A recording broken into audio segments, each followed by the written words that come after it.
Hello,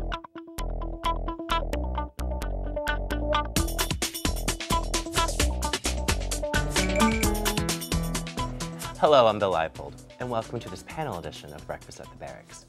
Joining me today are Diana Orban Brown, Director of the Office of Community Engagement from the School of Environmental and Biological Sciences at Rutgers New Brunswick, Jessica Kretch, a student leader from Engineers Without Borders at Rutgers New Brunswick, and finally, Janki Shah, a student leader from Alternative Breaks, also at Rutgers New Brunswick. Welcome to all three of you. Oh, well, thank you. Good to be here. I want to jump right in, and I want to ask you first, Jennifer, Diana, in terms of the conversation. Why is it so important with regards to the university to engage in community engagement and community service? If you can imagine looking at this university, or any university, you would see huge stone walls that were impenetrable with heavy gates that no one could go through. That's the way the public looks at most universities. Okay. They don't feel as though they can connect with them, and even alums who have been here, unless they've stayed connected since the time they graduated, are reluctant. They're afraid. They're intimidated by a university. So community engagement, community and service open the gates. They invite people in, and they let them know they're welcome, and they share information. You know, there are wonderful, amazing things going on in this university that nobody really ever hears about. Okay. So community engagement shares that. Janki, from your experience, why engage in community service? Why is that important to you?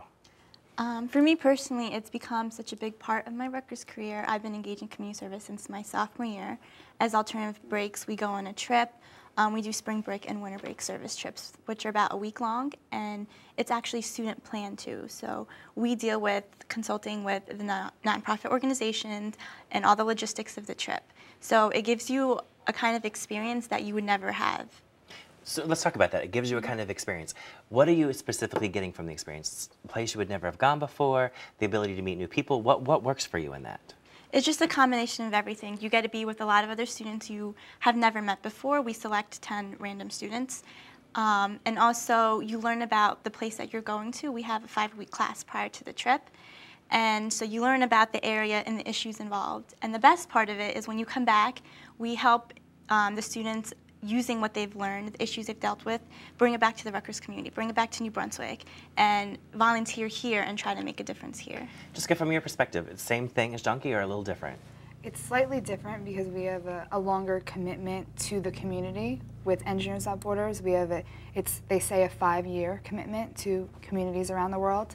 And we go in and we assess. We do several assessment phases, several implementation phases, and then we even come back to check out how everything's going with the community. So it's a little bit different, but we do try to bring our work back to the university as well and spread it around, doing some small community service in New Brunswick area. Now, for both the student groups here, are you working with faculty, are you working with community leaders, or are you all working by yourselves and kind of just, as a liaison and a student leader, kind of going outside the university?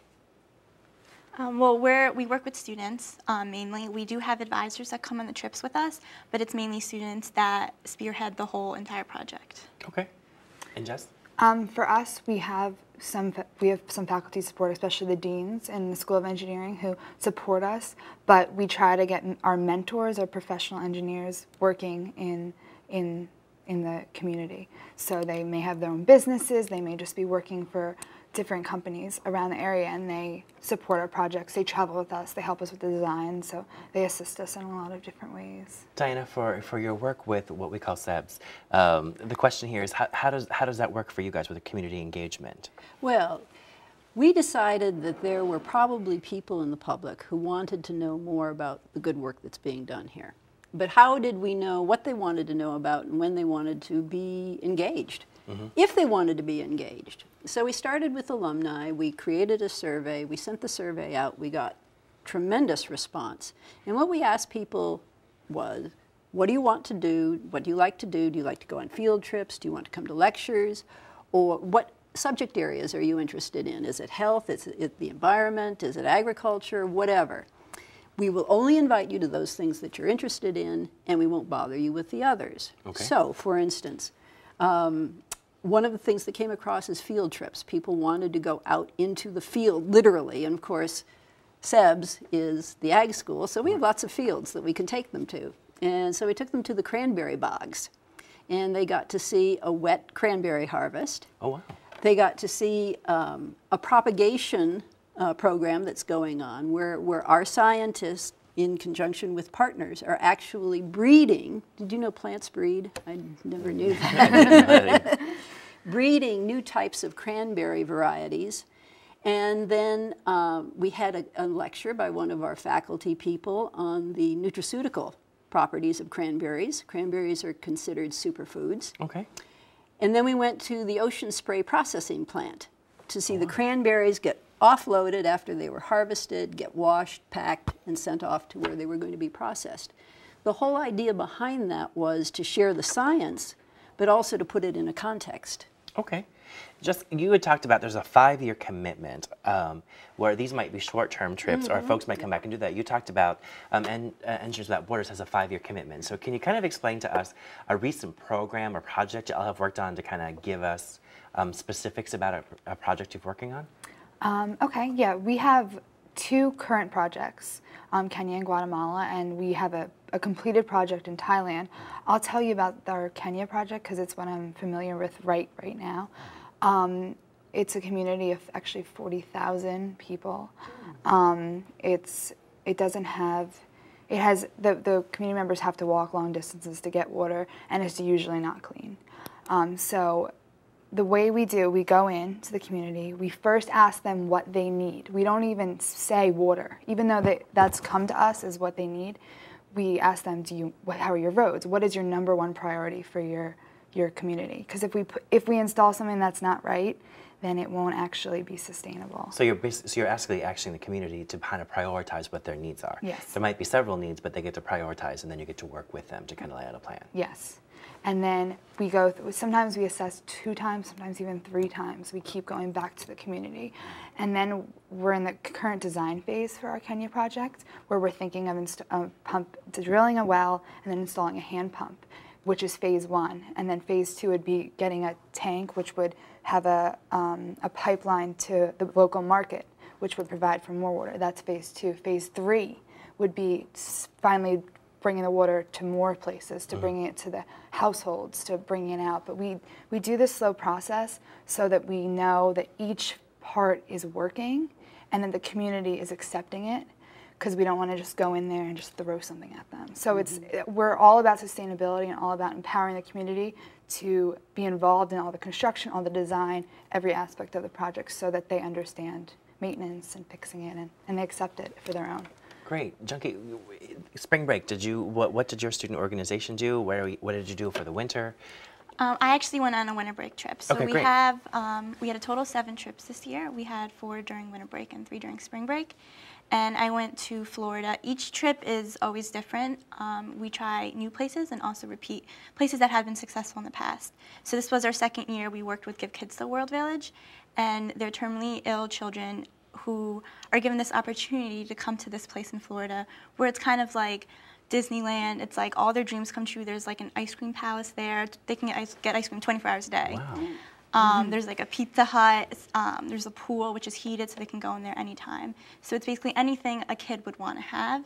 So we worked with the terminally ill kids there and their families, and assisted in helping serving food.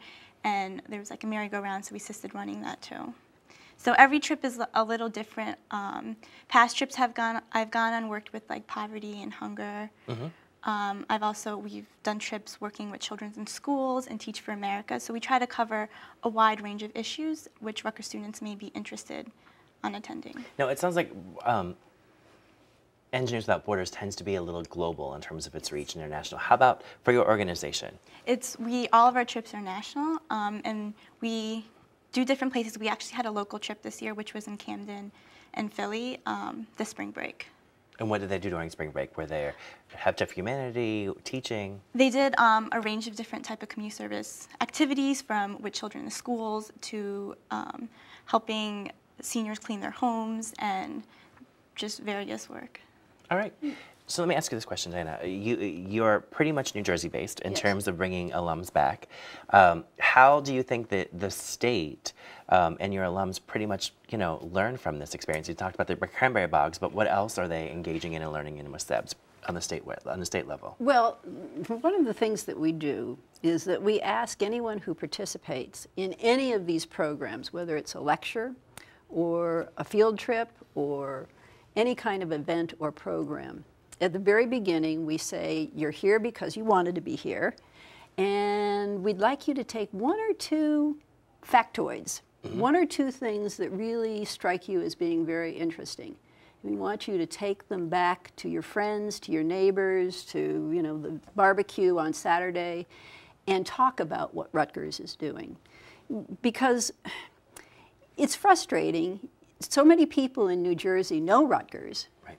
but do they really appreciate it? And unless you become aware, then that moves to appreciation, then that moves to a lifelong relationship, and that's what we're trying to achieve. Well, here's the funny part. While you were talking about that, I saw two nodding heads at the end of the table. Okay. So obviously, I will say that Diana hit a nerve with the two of you and said, basically, that's kind of what's going on. Do you feel the same way? Well, I think that what you're trying to create will directly help both of us. Yes. Because a lot of our projects are, we donation based, or they're funded through grant writing, or we go through many different avenues in order to fund our projects. And I think that having alumni support would help us with funding, but also with our mentorship. There's a lot of professional engineers out there, and if they were still connected to our university and they still felt one with us, they would take on our projects. We could just grow dramatically.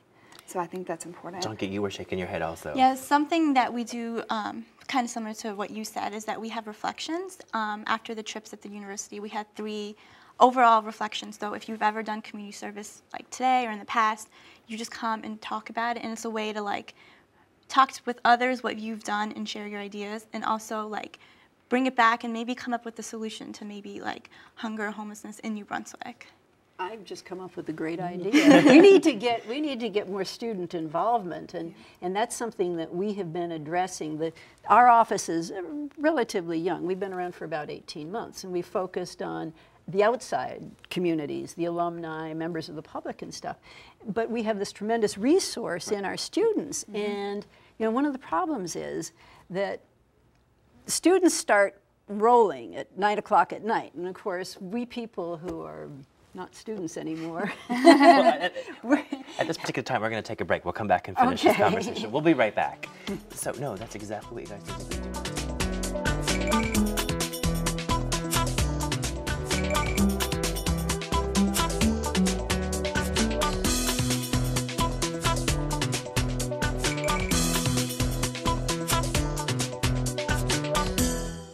Welcome back.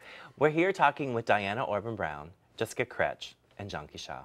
Before I so rudely interrupted to go to break, I'm sorry, we were talking about you're wanting to get more student engagement from your students with community outreach. Absolutely, because and it's very difficult to reach out to students because our schedules don't sync. Yeah. I describe it as by the time you guys are getting going in the evening at 9 o'clock or whatever, the rest of us are asleep on the couch in front of Dancing with the Stars. So what we need to do, I think, is to adjust a little bit and to figure out ways that we can work together. We did do successfully a gleaning. What does that mean? It actually comes from the Old Testament, and what it was in Old Testament days, the farmers would leave some of their unharvested crops behind for the poor people, usually widows, to come and pick up what was left over so that they would have food over the winter. Now, the modern version of that is Rutgers Against Hunger, Farmers Against Hunger get together, and a group will go into a field and harvest a particular crop, usually at the end of the harvest, and donate it to a food bank. Right. We did that for the first time in last October, and we went to the farm. He said, well, I've got a whole patch of peppers. They have to be harvested now because there's going to be a frost. Right. Peppers don't like frost. Find out all these things. So we harvested beautiful, I mean, just perfect peppers buckets and baskets of them and all of that, and they went to Elijah's Promise and the community food bank. And the students, it was all students, with the exception of a couple of us who went along to coordinate. It was all students. So let's talk about this, because I think this is probably going to be an interesting perspective for you. I'm assuming that when you both go to your exercise, when you both go to, whether it be Guatemala or whether it be to a national city, from what I'm understanding, students are up at the break of dawn, working pretty much the whole entire week. So, you know, can you talk to me about what your week away is like? What time do you get up? What time do you go to bed? And what happens in between? Because I think this will pretty much challenge the notion that students only engage after 9 p.m. Well, we actually have early morning.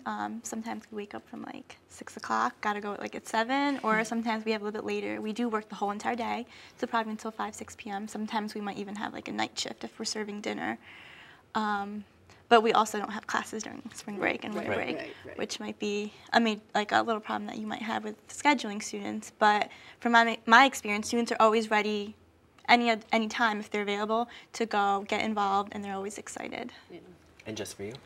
Well, I would say locally, we even do things that I think we could connect, because we have, for instance, this Saturday, we have a Walk for Water, which is an event. It's 9:30 on Saturday morning in Voorhees Mall, and we're going to be kind of going through the way that tribes in Africa or people around the world have to carry large amounts of water. So we make members walk and carry large quantities of water and do like a huge loop, and we have events, we have all different learning activities. We have an amazing speaker from the documentary Flow.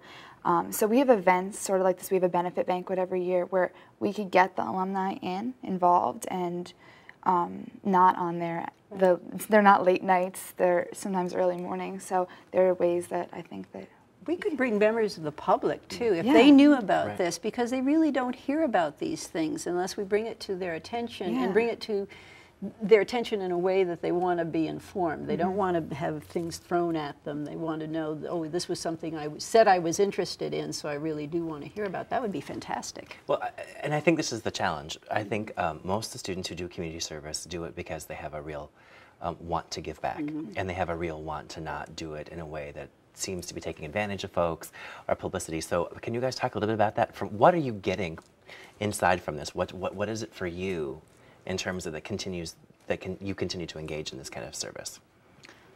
Like I talked about before, we do have reflections after every day we do community service, and these are the kind of questions that do come up, like why did you do it?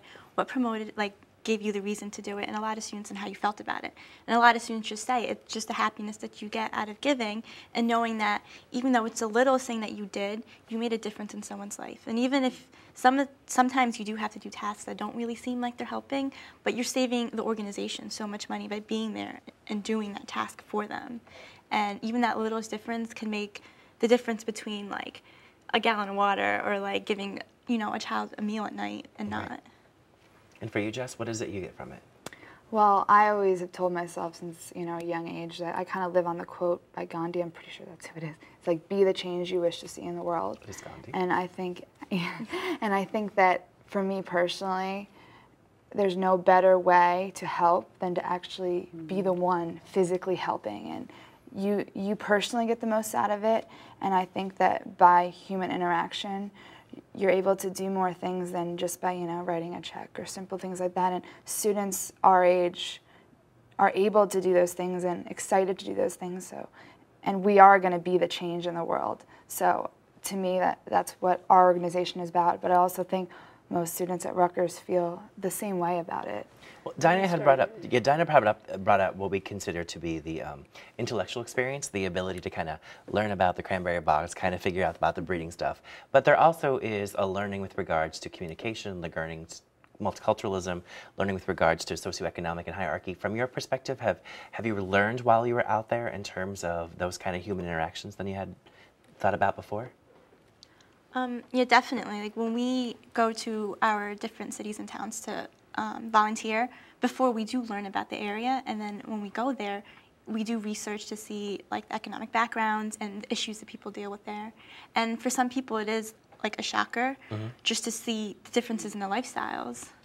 And students really do learn from that, and then you really appreciate the type of lifestyle you do have at Rutgers. Yeah, similarly, at Engineers with Borders, the communities you go to, the smallest bit is engineering that you do there.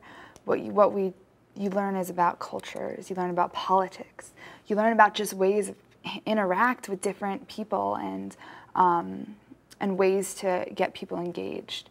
And I think, and we do even grant writing, we're all around the spectrum of what makes, I think, a whole-rounded person. So students in our organization just, and I'm sure in yours as well, just like overall have a bigger picture, have like a more open mind and a better skills, I think, from their experience with community service. No, Diana, when Jessica mentioned grant writing and the BLD to kind of expand some skill set, you kind of shook your head with in total agreement. Well, and you know, from a very practical standpoint, and especially at a research university, whenever there is an economic crisis or a downturn or whatever, one of the first things that funding is taken from is research. Right. If people really have an understanding, an awareness, and a connection with what is being done in a personal way, if they know, for instance, to use cranberries, that cranberry that's grown and the science that is done is going to keep their heart healthy because cranberries have such nutraceutical properties. If they can connect with that, then the next time somebody says, well, we really ought to cut back on research, they don't really need it, they might push back on that. They might say, no, we need more research. We need to be healthy.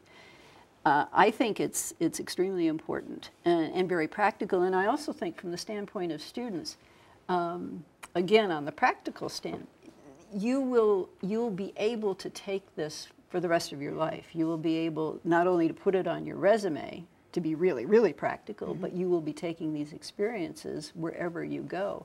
And I think it just builds character and it just builds who you are. Yeah.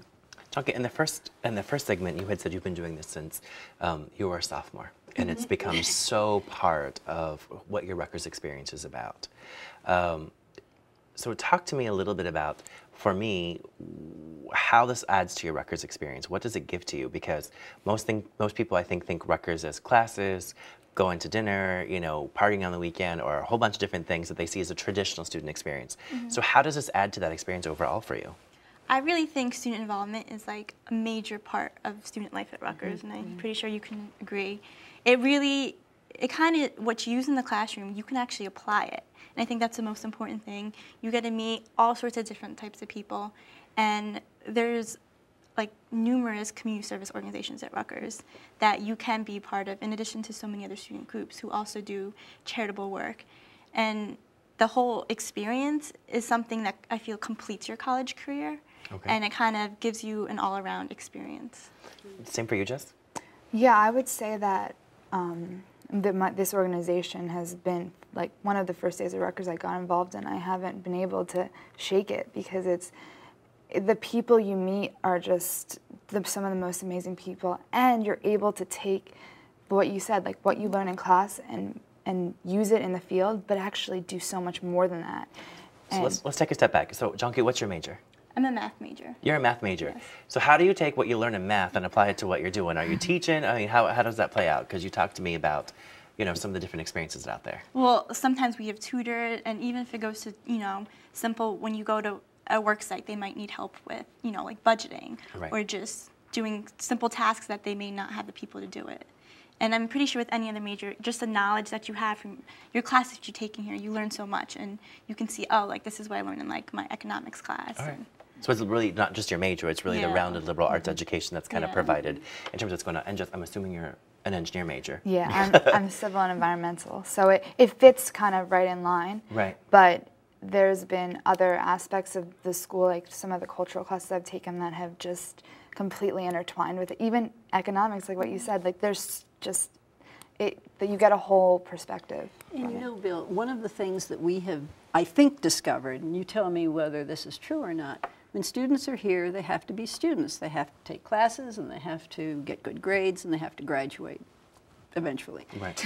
So one of the things that we think would be helpful is if students are interested in community engagement and outreach and service, if there are organizations like, you know, the Office of Community Engagement to help them organize some of the things they do. Now, obviously, you all are very, very well organized, but I think probably that there are other students who would love to volunteer, and they can do that, because that's you just show up. Right. But organizing something that's an ongoing program is a different matter. Is that pretty much it?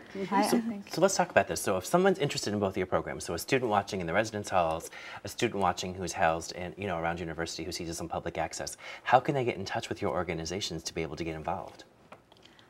Well, Alternative Breaks is also part of Student Life. So if you go on to getinvolved.rutgers.edu, there's a link under Community Service for Alternative Breaks. And we just did e-board elections. So going forward, like next year, we will have winter break and again spring break trips. And we're also planning on doing weekend trips for students who may not be available during those times. So maybe like a 1-day or 2-day trips. Great. Jess? If you want to get involved with Engineers Without Borders, you can go to ewb.rutgers.edu. We have our new promo video, so you can actually physically see some of the project we've been doing. And we meet in the Bush Student Center on Wednesdays, so feel free to just, you know, pop in. And Diana, in the last 20 seconds, how can folks get a hold of you and learn what SEBS is doing? We call it the Discovery Initiative, and our website is discovery.rutgers.edu. They can answer the survey there. They can answer for their parents if they would like their parents to get involved, or other relatives. They just fill out the survey online, and they can find out about all of the activities, events, field trips, lectures, whatever. Great. Diana, Jonky, Jessica, I want to thank you for being here. It was great to have you all on today. Thank you. Thank you for having us. Great meeting you. Well, that's all we have for this edition of Breakfast at the Barracks. For more information about any of the subjects we've discussed here today, please visit our website at rutgers.tv. For all of us at the Rutgers Division of Continuing Studies, I'm Bill Leipold, and thanks for watching.